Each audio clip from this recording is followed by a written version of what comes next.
West బెంగాల్లో BJP నాయకులు స్థానికంగా ఉన్నటువంటి ప్రజలకు ఫిష్ ఫెస్టివల్ అనేది ఒకటి స్టార్ట్ చేసి చేపలకు సంబంధించినటువంటి వంటకాలు వడ్డించి స్థానికంగా ఉన్న ప్రజలకైతే వీళ్ళు వడ్డిస్తున్నారు.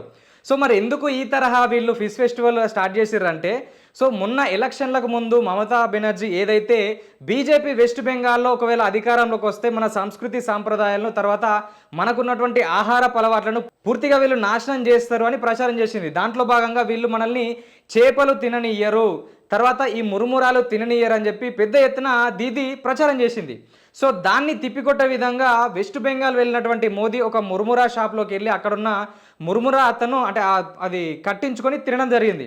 సో దీంతో పాటు మనల్ని ఫిష్ అసలే తిననీయరు వీళ్ళొస్తే అని మమతా బెనర్జీ ఏదైతే అన్నదో, సో దాన్ని తిప్పికొట్టే విధంగా ఇప్పుడు బీజేపీ నాయకులు ఫిష్ ఫెస్టివల్ పెట్టి అక్కడ వీళ్ళే అంటే స్థానికంగా ఉన్నటువంటి ఎమ్మెల్యేలు తర్వాత కార్యకర్తలు బీజేపీ వాళ్ళందరూ ప్రజలకు ఈ ఫిష్కు సంబంధించినటువంటి వంటకాలు వడ్డిస్తున్నారు. అంటే మేము ఇక్కడ ఉన్నటువంటి ఆహారపు అలవాట్లను సంస్కృతి సాంప్రదాయాలను సో విచ్ఛిన్నం చేసే వాళ్ళము కాదు అని నిరూపించుకునే విధంగా వాళ్ళైతే ఈ రకమైనటువంటి ఫెస్టివల్ పెట్టారు.